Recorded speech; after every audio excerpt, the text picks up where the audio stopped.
Friends आमर आवश्यक सामग्री है आमर है 200 ग्राम इटे है चावल मोर मेजरमेंट कप रे मु नहीं जाइए। तो फ्रेंड्स जो मीठा पाई मु कही आपन को चावल देखी देती एबे यार आ गोटे जेतिकी आमे 200 ग्राम चावल नहीं ना से मेजरमेंट कप रे ही 200 ग्राम एडा हो मोर 240 ml मेजरमेंट कप ना से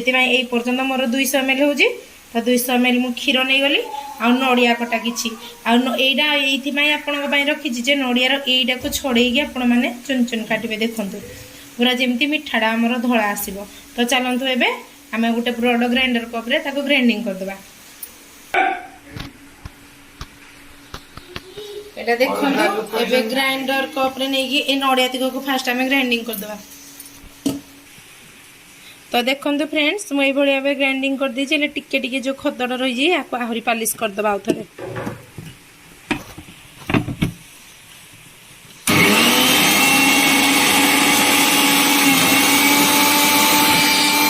ये जो 200 ml क्षीर आम रखी थे एबे या ढाड़ी दबा ढाड़ी दे भल भाव सबू यही मेजरमेंट कप रे भी ने यही कप रे नेले भल आसीबो। यही भाव में गोटे नॉनस्टिक पैन नहीं से आम जो चाउल नहीं ना 200 ग्राम चाउल आपण को देखी ताकू धोई भलसे क्लीन करके धोईकी सुखे देते से सुखी गला पर आम हल्का कलर चेंज हुआ पर्यंत लो मीडियम फ्लेम रे भाजीबा। आ बेसी फ्रेंड्स भाजी देबेनी बेसी भाजी देले मिठार कलर माटिया हो तो से भाव 3टा आम गुजराती देदेबा। एबे याकू हल्का कलर चेंज होगा पर्यंत लो मीडियम फ्लेम रे आम या केवल भाजीबा। यार गोटे जो कंचा स्मेलटा थी ना अरुआ चाउलर ताको पड़ो ना या तो आम तेल रे ना छाणीबा तो छाणीबानी ना बॉइल भी करिया किछि करिबानी। तो ये भाव में कि मीठा पसर के कौन कलरटा चेंज हो बेसी नहीं माटिया भी करदेवेनी हल्का 5 ରୁ 7 मिनिट चाउलर गोटे भजा बासना ऑटोमेटिक आसीज आपण मैंने जानीदे। ये आउ थे कहीदे फ्रेंड्स 200 ग्राम चाउल को नहीं मुझे चाउल ने से भी क्षीर ने 200 ग्राम क्षीर ने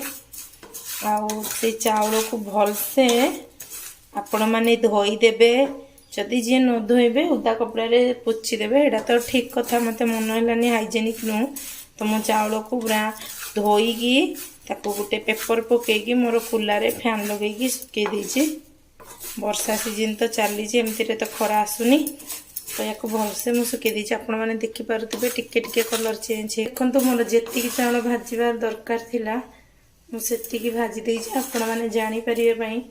पूरा पाखर देखी दूसरी एमती हल्का टे कलर चेंज है पूरा बंद करदे पूरा ठंडा है पर्यटन या छाड़ीदे पर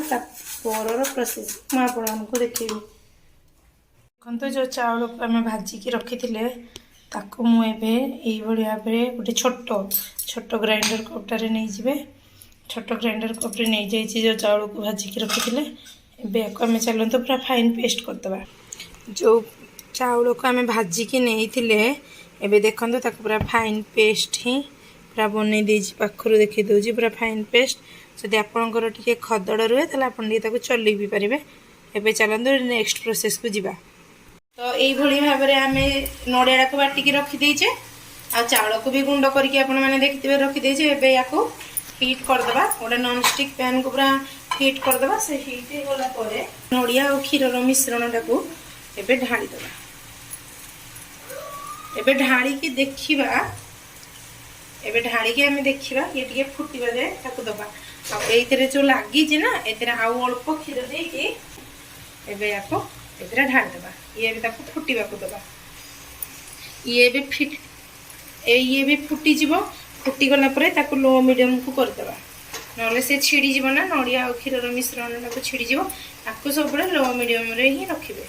ताको एबे टिके हल्का फुटीबा को छाड़ दबा चीनी जी आपण मैंने मीठा खाइबे से आपण मैंने चीनी पकईदे भलसे आम सब लो मीडियम पूरा लो रे करें कि पूरा हाई रे करें लो मीडियम रे करके चलिए मोर टिके क्षीर परिमाणटा अधिका हो गला आपण पूरा परफेक्ट मापरे ही नेबे किसी असुविधा ही हेनी क्षीर अधिका हो गले कारण जे आम जो चाउल चूनाटा तापर पकेबा ना से बालांसिंग कर जो क्षीरटा को नेबे ना सीजा क्षीरटा को ही नेबे बेसी किसी खर्च नहीं जमा 100 टंकार ही आमर ए चाउल आउ नड़ियार मिठा राखी स्पेशल चाउल नड़िया मिठा तो अल्प खर्च रे आमर हो ये फुटू आमे अमूल अमूल गुंड एटा मोर मापर आपण मानक बतई ना से बड़ 2 चम्मच अमूल पाउडर आपण मैंने देदेवे जी आपड़ जब अधिका देवाक चाहिए अधिका भी देपारे जेहेतु मिल्क मेड पड़ूनी तो आप 10 टंकिया अमूल मुझा मोर माप जो 200 ml जो मुझे 10 टंकिया अमूल पाउडर टे पकई आपड़ भी पकई पारे मोर एटा माप जो कप एक्चुअली मेजरमेंट आप जो भाया करेंगे ना से भाया ही मापर सब करेंगे टे घाटा भलसे टे घाटा घी टे बड़ चामच देदेवे घी देले मिठाटा ही बहुत टेस्ट आसो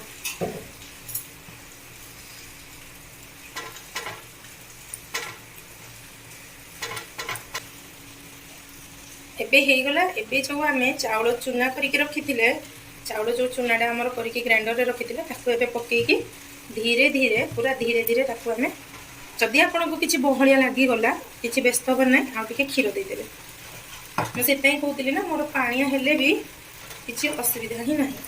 किंतु या सब लो रे करेंगे जेहेतु चाउलटा आमर तो ये फ्रेंड्स आप लो मीडियम फ्लेम रे ही आपको करेंगे जेहेतु यहाँ हूँ चाउलर मिठा चाउलटा तो सीझ पूरा भलसे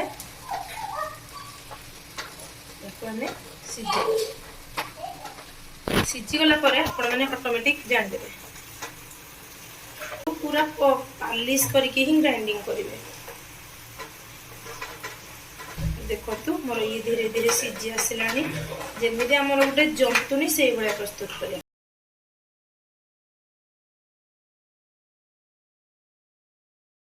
आपड़ टोटाली जानी पारे जे एटा चाउल रे बना होती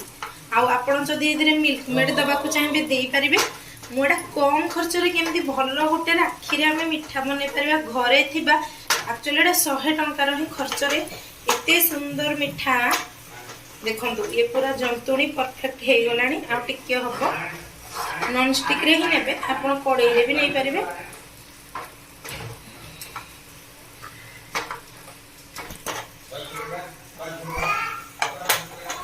ये बे हे गला हमरो रेडी या रेडी रो होउची माने एतरो केमती जानिबे रेडी देखंतु आ हाथ रे भी ये लागुनी लगुच ना देखो हाथ में लगुनि जो घी देते आमती जिते छाड़ी एपट एपट आपण पूरा जंतुणी भाया प्रस्तुत ये हो गला गैस को बंद करदे या 5 ରୁ 10 मिनिट ठंडा हाँपाई छाड़ीदे पूरा ठंडा नुह टिके न खौसुम तापर या रेडी बनवा तो ताकू मुझे प्लेट को काढ़ी 5 मिनिट ठंडा हाँपाई छाड़ देती हमें भलसे जमती मंडा पिठा करती से भाव में चकटी दबा मोरटा टिके गरम अच्छे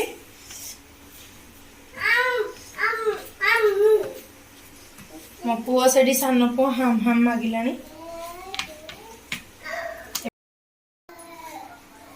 फ्रेंड्स देखो या भलसे मु पूरा चकटी देली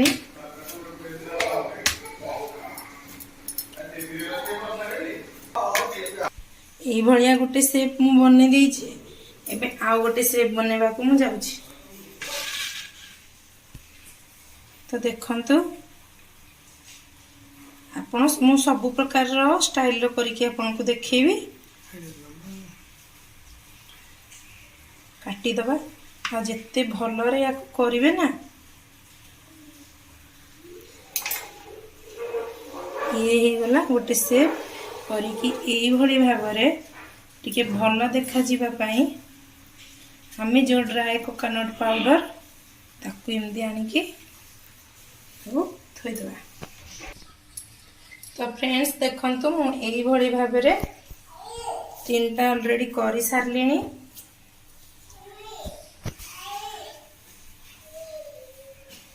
आउ एतिकी एटे करिकी मु रखी देइछि। एमती एमती आम बनईकी ताको सेप दे दबा ठीक से। देखो तापरे याकू एमती कोकोनट पाउडर रे आपण नहीं परिबे। एटा मार्केट रे तो मिल जे आपण माने जानथिबे। नचेत ड्राई फ्रूट्स एथिरे मो ड्राई फ्रूट्स रो गुंड भी किछि देइछि।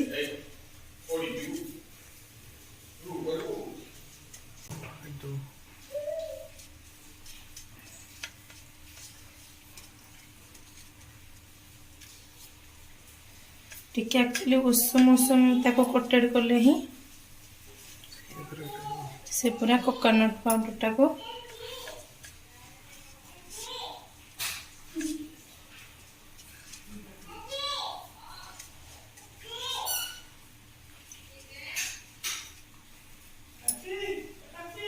एटा मो पुओ बनैछि।